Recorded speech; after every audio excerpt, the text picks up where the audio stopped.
shout of praise to Lord. Amen. Hallelujah. Grabe. No, it's a joy and honor po, no, tuwing nakakatayo po talaga dito. Grabe pala po talaga yung feeling, no. Sabi nga ng mga pastors natin and coaches, no. Grabe po talaga kapag nakakatayo dito kasi it's a honor, it's a glory po na muling mabigyan po tayo ng task ng Panginoon is madalas po kasi nabibigyan po for praise and worship, giving, and grabe po yung task na binigay sa akin ng Panginoon. Kaya it's a glory po and honor. Come on, palakpakan natin ang Panginoon. Amen!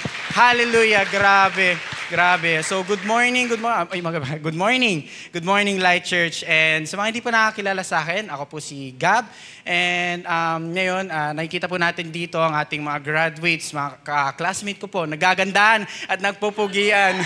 Woohoo! Grabe po yung journey talaga and grabe, nakakatuwa po na sila pa din po ang aking nakasama and grabe. So, sa oras ito, no, I want to acknowledge po yung mga nandito ngayon. Grabe, nag-praise, nag-worship po kayo. Napakaganda po. Grabe. So, sabihin niyo po sa katabi niyo, you are worshiping beautifully. Come on, sabihin niyo sa katabi niyo. Amen. Grabe. Grabe po yung week, totoo. Grabe po yung nagdaan, Monday to Sunday, grabe. And natutuwa ka ba na yung katabi mo is gayon pa rin, kasama mo hanggang ngayon? Come on, palakpakan mo ang Panginoon. Come on. Hallelujah. Grabe. So ngayon po, let's have a quick recap sa ating napag-usapan this past few weeks po. No? Kasi ngayon, we are down to the last topic of this month. And Burr months na, napakabilis. Grabe, no? Burr months na. So, muli kakanta na naman si Jose Marichan. And tatandaan ko po yung mga mukha natin kasi hahanapin ko po kayo sa Pasko. So, let's have a quick recap po sa first week na ating pinag-usapan is Elohim, all-powerful creator who created heaven and earth. And next is Yahweh. And grabe po yung tinuro nun ni Coach Paulo Tubalya po, no? Na every hinga po natin, we declare, Yahweh. Grabe. The covenant-keeping God. And next is Adonai, the Lord, our Master.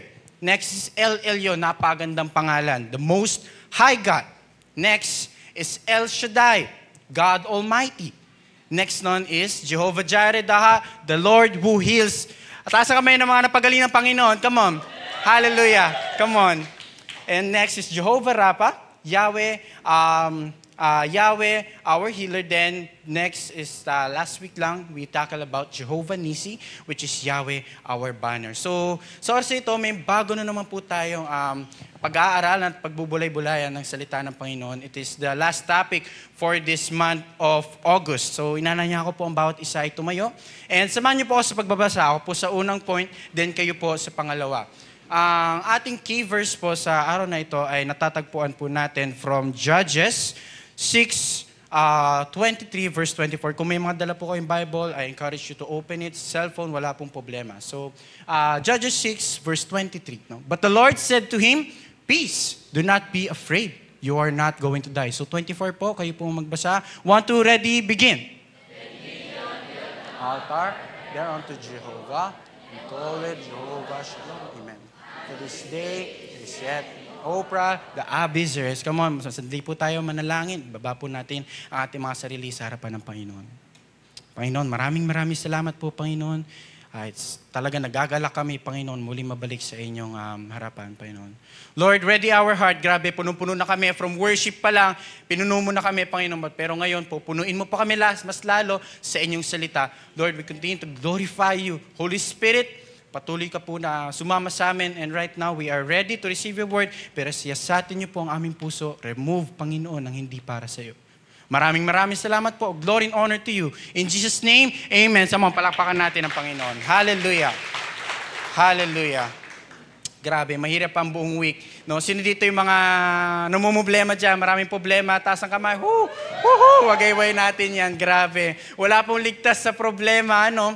Na kahit mapabata, matanda, we are not safe sa mga problema. Lahat tayo nakadaan sa mga problema. And lahat tayo ay nasi-shake ang ating kapayapaan, no? Sino dito sa mga gulang, for sure kilala niyo po to. Sino po nakakilala kay Mamu? Mamu Mutol, come on. Come on. Hallelujah. Kapag ito ay naaalala ng ating mga, hindi pa po ako nagbabayad ng aming mga pero alam ko po ang problema at hirap na dinadanas sa aking mga magulang.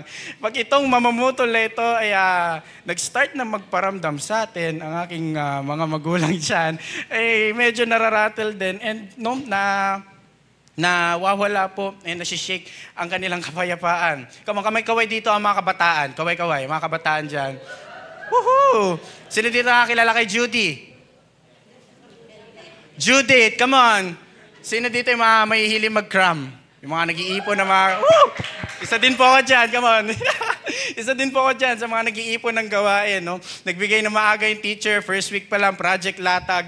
Tawag ko po sa sarili ko, masipag na crammer kasi iniipon ko po yung gawain. Sabi ko, ay, first week, malayo pa yung deadline, madali-dali pa to, ipunin pa natin. Ito na, dumaan yung ilang araw, dumaan yung months, buwan, and ito na yung deadline. Isang araw na lang bago deadline ako, Lord, bakit ganito namin ginagawa? Umiyak ko, Lord, bakit ganito, patong-patong? Pero sa una pa lang, binigay na yung gawain, ako lang naman hindi gumawa. Amen. Hallelujah. And sorry ito, meron po akong good news sa bawat isa sa atin. Sabihin niyo po sa akin, Meron po tayong mind. Kaway-kaway may mga isip. Come on. Amen. Lahat tayo ay may isip. Yes, totoo po. Napaka-ganda po ng sinabi dito ng Panginoon kasi meron tayong isip. Hindi tayo ginawa ng Panginoon na AI. Bakit? Kasi ang AI, pag sinabi mo sa kanya, ito lang ang focus mo, dyan lang siya magbabase. Hindi siya, pag sinabi mo, AI, bigyan mo ako ng information about dito sa topic, di ka naman niya bibigyan ng ulam nyo mamayang gabi. Amen. Hallelujah. Kasi having a mind actually is a blessing. Kasi meron tayong kakayahan upang i-shift ang ating focus mula dito, papunta dito. For example, ito yung problema natin. Meron tayong kakayahan, meron tayong isip upang ibahin. Kasi niniwala ko mga magulang, mga kapatid, ang first step kung paano natin ma-realize na parang wala tayong kapayapaan is sa ating isip. Kasi there is always a war in the mind. Amen. It says in Luke 10, verse 19, I have given you the authority to trample on snakes and scorpions and to overcome all the power of the enemy. Nothing will harm you. Binigyan ka ng Panginoon ng otoridad upang i-rebuke lahat ng hindi sa Kanya. Amen.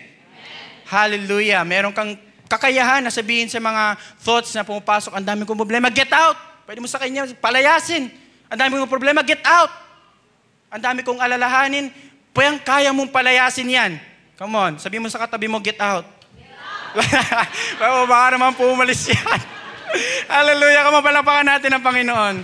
Hallelujah. Grabe.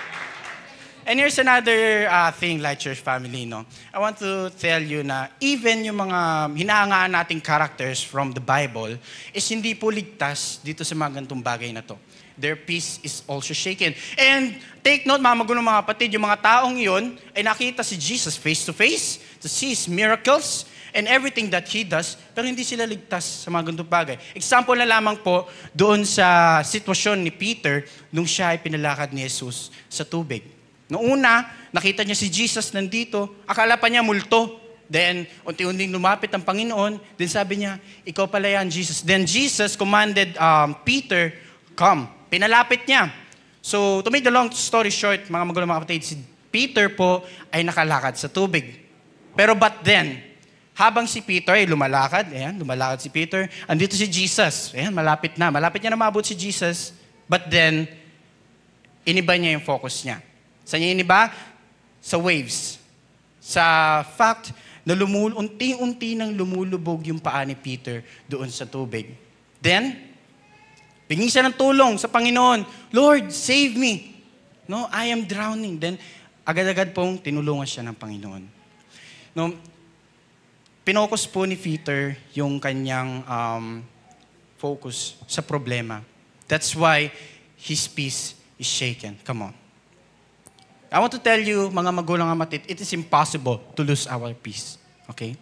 Sa mga nag-iisip po na wala na tayong kapayapaan, it is impossible po. Kasi it says here na it is very impossible because Jesus Himself is peace. Amen. So if you're going to declare na wala na akong kapayapaan, it's also declaring na wala kang Jesus sa buhay mo. Kasi sometimes, binabakuran po natin ang binabakuran yung kapayapaan na binibigay ni Jesus na para maisip natin na wala na tayong kapayapaan. But all this time, sa lahat ng mga yon, payapa pa rin tayo. Amen. Pumalakpak ang mga payapa. Hallelujah. Come on. Another thing, isipin mo, pumasok na yung problema, pumasok na ganyan, ayan, wala siyang katok-katok, hindi siya kumatok na ganyan, pumasok na lamang siya. Eh, ikaw tong hindi ka prepared, hindi mo alam kung ano sasabihin mo, hindi mo alam kung ano ang sasabihin mo sa kanya, and hindi mo maalala kung ano yung topic, ang sabi mo, kape. Inalok mo pa ng almusal, winel ka mo pa, hindi mo man lang pinalayas. Come on. Dapat, when those things ay pumasok sa ating buhay, matutupo tayo mga magulang, mga kapatid, na rebuke it. Lahat ng hindi nag-honor sa Panginoon at sa tingin mo ay nagiging tinik lamang sa iyong journey sa Panginoon, i-rebuke mo yan. Because again, God has given you the authority to rebuke it. Come on, palakpakan natin ang Panginoon. Hallelujah. Hallelujah. Sa oras ito, Light Church family, binibigyan po tayo ng regalo ng ating Panginoon. And it is Himself, Jehovah Shalom. Kaya po ang title ng ating pag-uusapan sa oras ito ay entitled na Jehovah Shalom. The Lord is peace. Come on, sabihin niyo po, The Lord is peace. Amen. Sa oras ito, binibigyan po tayo ng Panginoon ng regalo.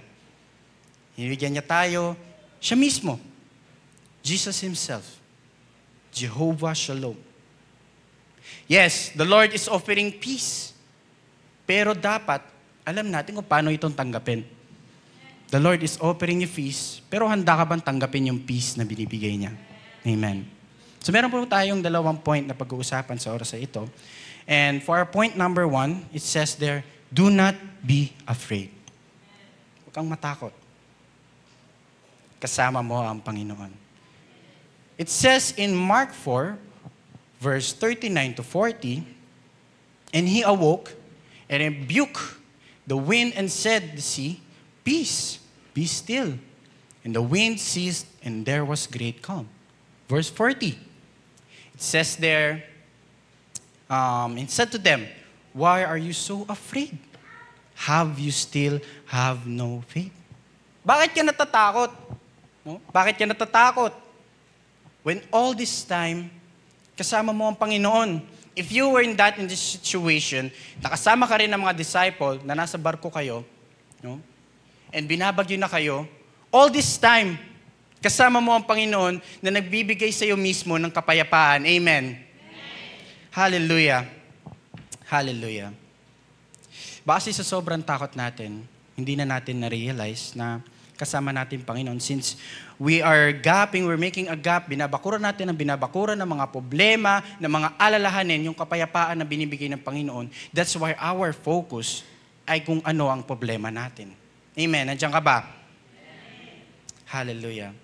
Says here, no faith, no peace.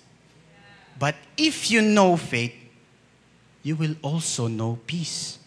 Again, no faith, no peace. But if you know faith, you will also know peace. Maniwala ka na nasa payapa ka. Pero mas pinaniniwalaan mo pang mas marami kang problema, mas marami kang alalahanin, kaysa pinaniniwalaan mong nasa payapa ka. Amen. Amen. Kasi isipin mo, problema na nga, pinoproblema mo pa. No? Kasi kaysa ubusin po natin ang oras natin kakaproblema, why don't we spend our time umisip ng paraan kung paano natin susolusyonan? Kasi wala pong mangyayari kung patuloy lang natin poproblemahin. Lalaki at lalaki lang ito. Kasi minsan, nasa harapan na natin eh. Lord, what is this? Hindi ko alam kung ano nangyayari. Ang dami ko nang ginagawa. But then Lord give you an answer. But since focus ka nga sa problema mo, sa mga inaalala mo, hindi mo napansin, Lord, ganito, ganyan. No? Mas inaalala pa natin na mas marami tayong problema kesa doon sa sagot ng Panginoon. Nandyan ka ba? Amen? Hallelujah. No, wala po akong nakita nito sa pagpasok na, wala, ito yung upuan, inikutan niya Panginoon. Inisip niya, kaya ba ako neto? Parang pag upo ko dito, malalaglag to. Hallelujah! Wala akong nakita ni isa na umikot-ikot muna sa upuan at chinik niya kung kakayanin ba siya. Pero kay Lord, kapag binigyan ka ng problema, tinatanong mo agad siya kung kaya ko ba to. Andiyan ka ba? Mas may pananampalataya ka pa kaysa sa upuan, kaysa sa Panginoon. Amen. Pero sa oras na ito, bibigyan tayo muli ng mas matinding kapayapaan ng Panginoon. Kaya wag po kayo magtataka mga magulang kapatid, next Sunday, may makita kayong umiikot dito, wag niyo pong istorbohin kasi mas tumindi na po ang pananampalataya at kapayapaan niya sa Panginoon kaysa sa upuan na yan. Come on! Palapakan natin ang Panginoon. Hallelujah! So number 2 po, let's continue with a renewed peace. Magpatuloy tayo because God has given you a new peace. Now, it is your responsibility upang magpatuloy. Kasi kung babalikan po natin ang teksto natin kanina, then Gideon built an altar there unto Jehovah and call it Jehovah Shalom. Unto this day, it is yet in Ophrah, the Abiezrites. Kung babasahin po ng natin to at di natin masyadong alalaliman, makikita lang talaga natin na nagbuo siya ng altar. Pero ang totoo nito, nag-act agad siya. No? There was a action. Hindi siya nag-stay, kung siya kinausap, pero nagbuo siya ng altar. So ano ba ang meron dito? Ano ba ang sinasabi dito? Magpatuloy tayo. Because God has given us peace, God has given us the tool upang magpatuloy, huwag mong sayangin. Amen. And kung itutuloy po natin ang verse na ito from 24 pababa, may kita rin natin doon na Gideon, sinira niya lahat ng altar ng mga Diyos-Diyosan. Pero ang kapalit nito, nagalit yung mga kaaway niya, nagsanib puwersa sila, and binabalak nilang patayin si Gideon. But Gideon continued. May kapayapaan siya at alam niyang mananalo siya kahit gaano man karami yung kalaban niya. Right after palakasin siya ng Lord, binigyan siya ng assurance and renewed peace. Grabe. Nagsabi niya sa Panginoon, Lord, this time, mas malakas. Come on, declare it. Lord, this time, mas malakas. Amen. Palakpakan natin ang Panginoon. Hallelujah. And I want you to remember this, Light Church family. Let's stop having a slave mindset. Again, let's stop having a slave mindset. Na slave ka pa rin ng mga problema, ng mga alalahanin mo, ng mga doubts, kawalan ng pahinga, and start having a freed mindset. Again, start having a freed mindset. Pinalaya ka from what? From doubts, from fears, from restlessness, and hallelujah. No? Let's stop bumalik dun sa time na lagi tayo ng mga problema and start na magkaroon ng kapayapaan. Kasi kung connect din po dito yung time nung pinalaya ni Moses yung mga Egypt doon sa pinalayas po ni Moses sa mga Israelites dun sa Egypt ay ang nangyari is binalikan pa nila yung mga dati nilang gawi. Hallelujah. Binalikan nila yung mga dati nilang nilang mga gusto and that caused na magkaroon sila ng pagkakasala sa Panginoon. No? Kasi nagkaroon sila, na-miss nila yung dati nilang gawi, kaya ayun, nagkaroon sila ng kasalanan sa Panginoon. So may maikling testimony lang po kung paano kinausap ako ni Lord sa word na ito. I am a grade 11 student po and ako po ay isang panganay sa aming pamilya. And this Thursday lang po nag-announce ang aking school for top 15. And bilang isang panganay po, gusto ko po mag-set ng isang role. Kasi may mga kapatid po ako, parang ayoko naman po na ang kuya nila is parang nagpapabaya sa kanyang studies. And gusto gusto ko po sana na mag-set ng role sa kanila. And to make the long story short, sa top 15 po ay hindi po ako nakasama. And nung pauwi po ako noon, I was disappointed. Nasaktan po ako. Ang daming tanong, ang daming bakit? Lord, bakit? I've done everything. Ginawa ko naman yung sinabi mo, sinunod naman kita. Pero bakit ganon? Then, hindi ko na-realize na I thought I was focused sa task na binigay ng Panginoon, but I was slowly changing my focus sa problemang meron ako. And that's when I also start to think na wala na akong kapayapaan. And totoo nga pala po yung sinasabi ng mga pastor natin and coaches na before kang wasakin ng word, before kang ayusin ng word, ang una niyang sinisira is yung nagsasalita. Lord, teach me to be still and don't be afraid. Kasi hindi pa dito nagtatapos. Anak, gagamitin pa kita. Hindi pa dyan nagtatapos.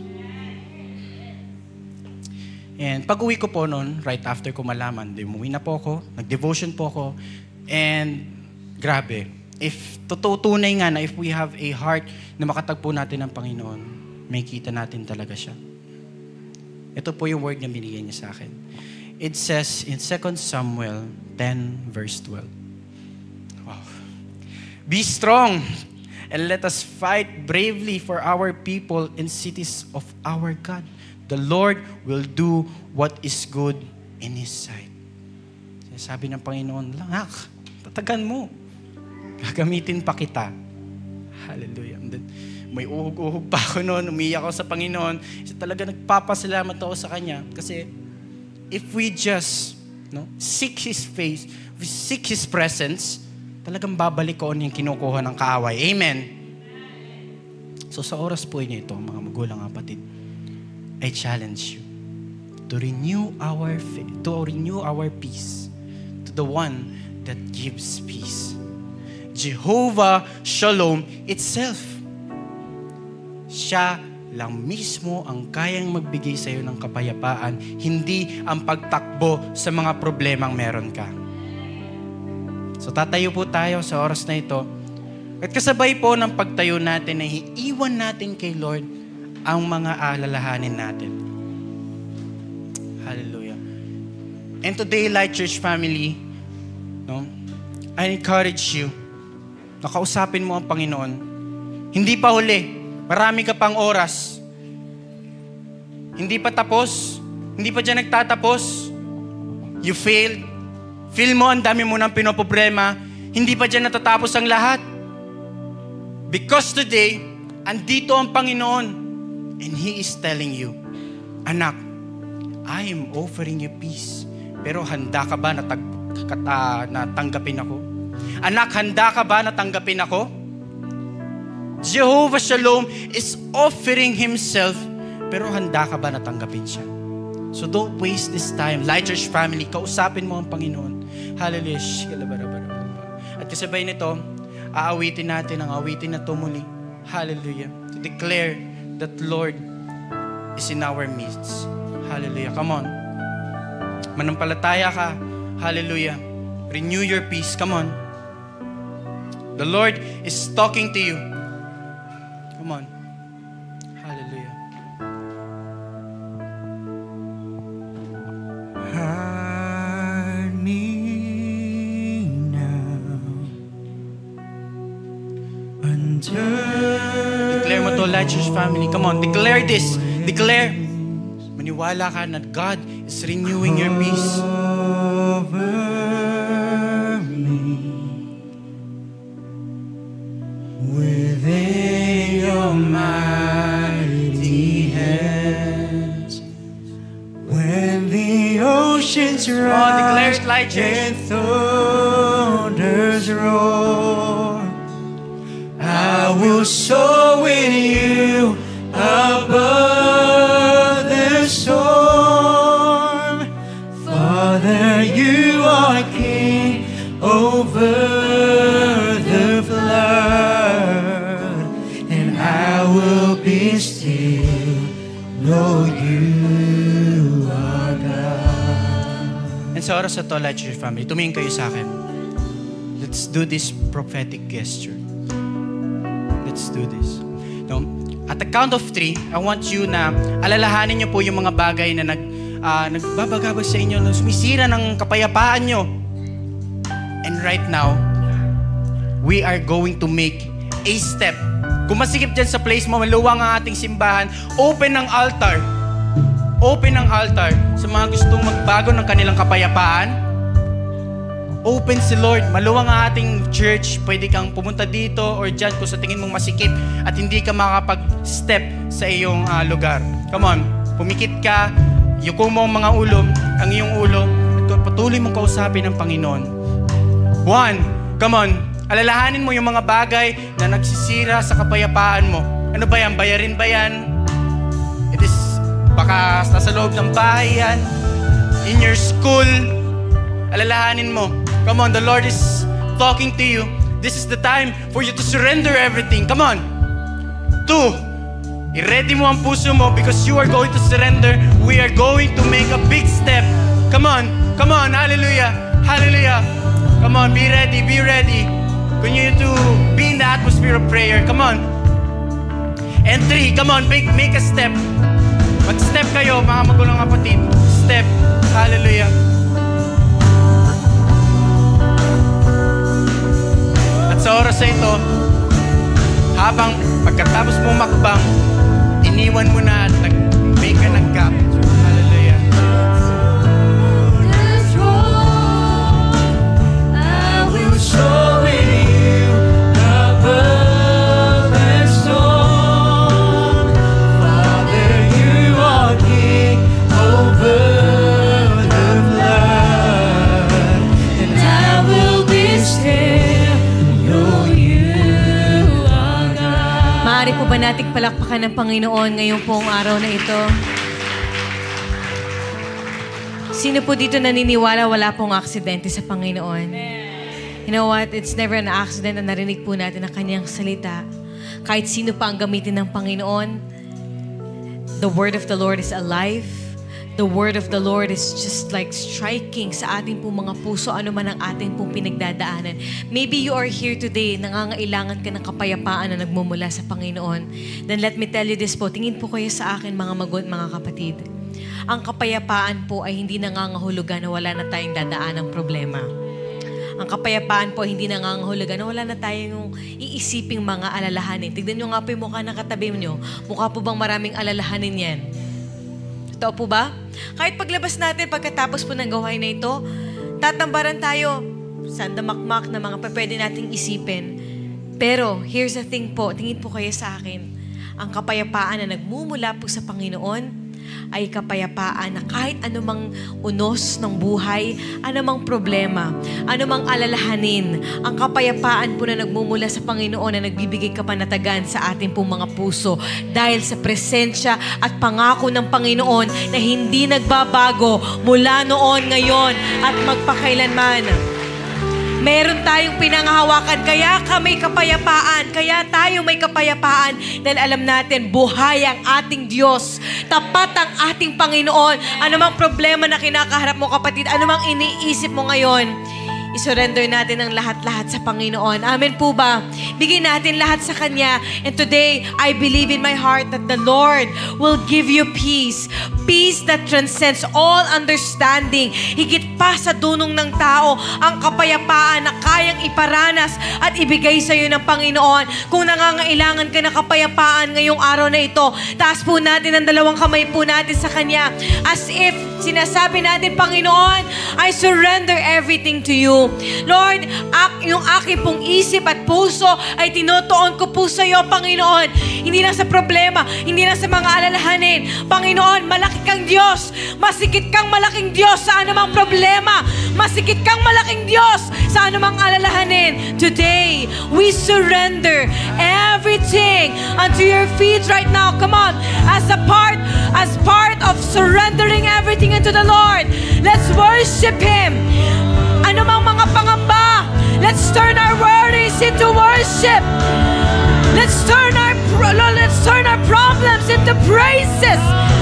lift the praises and worship unto the Lord. Hallelujah! Hallelujah! We honor you, Jesus. Let's sing this song.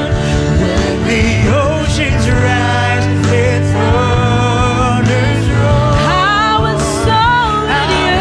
Soar with you above the storm. Father, you are King over the flood, and I will be still, know you. Awitin natin sa ating wika ang dagat at gulong. At kulong magaling man. Sa piling mo, Di mo ako'y mananahan. Abang kay hari sa aking buhay, ako'y panatag. ang lahat na nagtitiwala sa Panginoon, sabihin natin, Ako'y panatag, o aking ako'y panatag na. Ako'y panatag, o Ako'y aking panatag na. Ako'y panatag, o Ako'y panatag na. Ako'y panatag, o aking Diyos. Pasalamatan natin ang Panginoon. Pasalamatan natin siya sa kapayapaan. Hallelujah! Sa kanyang kabutihan, sa kanyang katapatan na hindi nagbabago mula noon, ngayon, at magpakailanman. Hallelujah! Just our voices to the Lord, ang dagat at kulog. Dagat at kulog, magalit man. Sabihin natin sa Panginoon, Piling mo ako'y mananahan. Ama, ika'y hari sa aking buhay. Ako'y panatag, o aking Diyos. ako'y panatag na. Ako'y panatag, o aking Diyos. Ako'y panatag na. Ako'y panatag, o aking Diyos. Dumaloy kapayapaan sa inyong pong mga buhay. Dumaloy ang kapayapaan sa inyong pong pamilya. Dumaloy ang kapayapaan saan ka man lugar na pumaroon. Dumaloy ang kapayapaan sa lahat ng iyong gagawin. Hallelujah. Hallelujah. Receive the peace that transcends all understanding that comes from God. Hallelujah. Receive the shalom of God. Hallelujah. The perfect peace that comes from God. Kapayapaan na hindi natin matatagpuan sa mundong ito, kundi kapayapaan na nagmumula sa Panginoon. The completeness of the peace of God. The fullness of the peace of God. Hallelujah. The wholeness of the peace of God. Ayan po ang regalo sa atin ng Panginoon. Ano mang ating pagdaanan, ano mang laban, kapatid. Hallelujah. May pangahawakan tayo. Ang ating kapayapaan ay matatagpuan natin sa presensya ng Panginoon. Hallelujah. Tais po natin ang kamay natin sa Panginoon. At tanggapin po natin ang mayamang biyaya at masaganang pagpapala na nagmumula sa Panginoon. The Lord bless you and keep you. I receive. May His face shine upon you. I receive. The Lord bless the work of your hands. I receive. The Lord prosper you. I receive. May the peace that transcends all understanding be with you all. I receive. In the name of the Father, and of the Son, and of the Holy Spirit we pray. At ang lahat na nagtitiwala sa Panginoon ay magsabi ng Amen and Amen. Maaari po ba kayong humanap ng dalawa at sabihin niyo po sa kanya, peace be with you. God bless you all po. Tapos na po ang ating gawain and shine for Jesus. See you next Sunday.